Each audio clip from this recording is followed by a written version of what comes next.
Assalomu alaykum hurmatli kuzatuvchilar. O'zchilangar jamoasining navbatdagi ish kuni, navbatdagi buyurtmamiz asosidagi 30 kilovatli kotelimiz yasab taqdim qilinmoqda. Bugungi videomizda aynan mana shu kotelimiz haqida to'liq ma'lumot berib o'tishga harakat qilamiz. Shu bilan bir qatorda kotelsozlikda muhim bo'lgan ma'lumotlar haqida ham gapirib o'tamiz. Jumladan kotellarimizni ko'mir sarfi, ya'ni ko'mir iste'moli haqida to'liq ma'lumot berish imkoniyatiga ega bo'lamiz. Bu ma'lumotlarga asoslangan holatda istagan ishlab chiqaruvchini koteli qancha ko'mir iste'mol qilishi imkoniyatiga egaligi haqida ma'lumotga ega bo'lasiz. Xo'p, bugungi kotelimiz 30 kilovat quvvatga ega 4 mm qalinlikdagi rossiyskiy горячий listlardan yasab taqdim qilindi. Kotelimiz 3 sutug'li teplitsaga olib borib o'rnatiladi. Teplitsaga yasalganligi sababli 4 mm qalinlikdagi kotelga zakaz qabul qilganmiz. Aslida bu kotellarimiz 3 mm qalinlikdagi listlardan yasab taqdim qilinadi. Mana xonadonlar uchun 10 kilovat, 20, 30 kilovat quvvatdagi kotellarimiz. Narxlari borasida ma'lumot berayotgan bo'lsak, bu kotelimiz bugungi kunda 10 million so'mga yasab taqdim qilindi. Xonadonlar uchun kotellarimiz 10 kilovat 6 million so'm, 20 kilovat 7 million so'm, 30 kilovat 8 million so'mga yasab taqdim qilinadi. Ya'niki mana shu ikkala kotelimiz ayni bir xil holatda yasab taqdim qilingan, faqat metall qalinligida farqi bor. Metall sifati barcha holatlarda Rossiya горячий listlardan foydalanamiz. Katta kotellarimizda 4 mm qalinlikdagi listlardan foydalanganmiz. Bundan da kattaroq quvvatdagi kotellarimiz 5, talabga qarab 6 mm qalinlikdagi listlardan yasab taqdim qilinadi.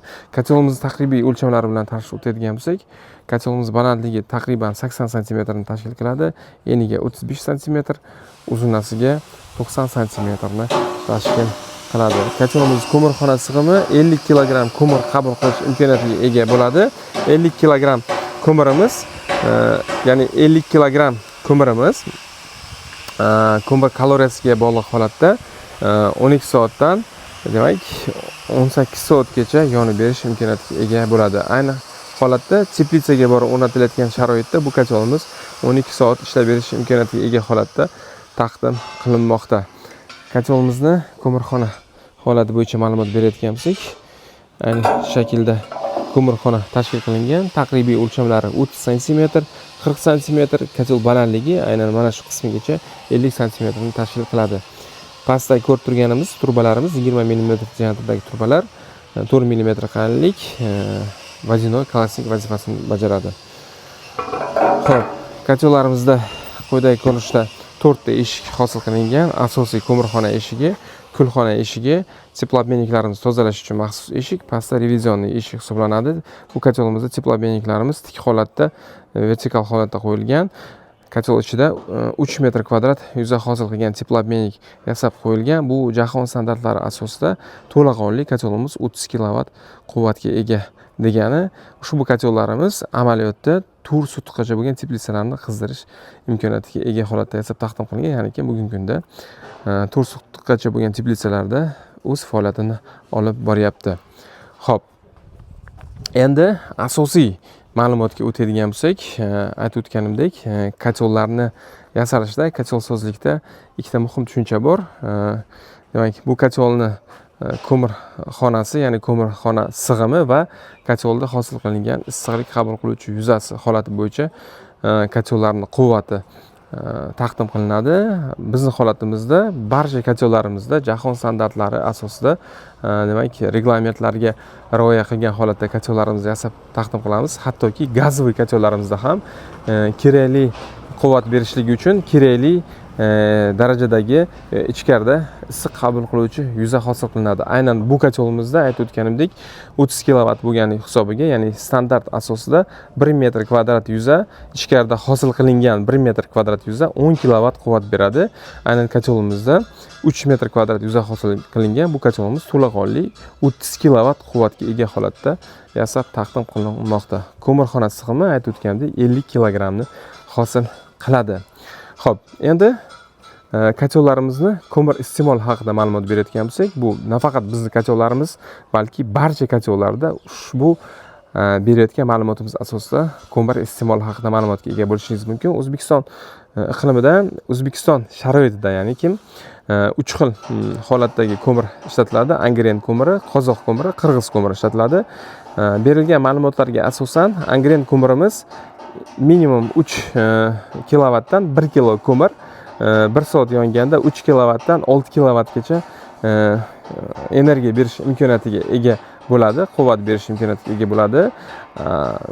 Qirg'izniki va qozoqniki esa yuqoriroq, salkam bir-biriga yaqinroq ko'rsatkich beriladi, ya'ni 4 kilovatdan 7-8 kilovatgacha energiya berish imkoniyatiga ega bo'ladi.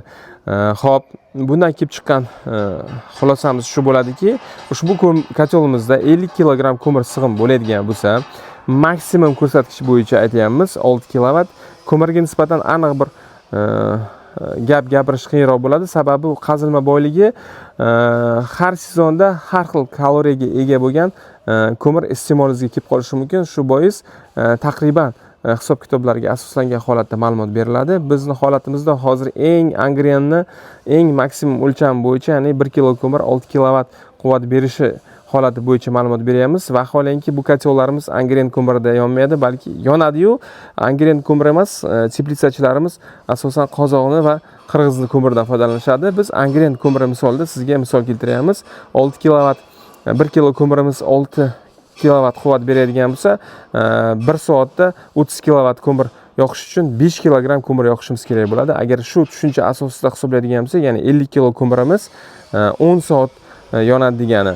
Biz buni demak taqdim qilayotgan vaqtimiz 12 soat yonish imkoniyatiga ega bo'ladi deb taqdim qilamiz. Sababi bilamizki, 10 soat davomida to'laqonli 30 kaloriya yoqilmaydi. Sababi kotelda yonish holati bo'lgandan so'ng, suv qizib olgandan so'ng ma'lum darajada aytaylik 20-30% pastroq ko'rsatkich asosida kotel ishlay boshlaydi. Shu sabab qo'rqmasdan bemalol kotelimiz to'laqonli 12 soat ishlab berish imkoniyatiga ega bo'ladi deb aytsak bo'ladi. Bu holatda yana bir bor aytib o'taman, ko'mirni kaloriyasiga juda bog'liq bo'ladi.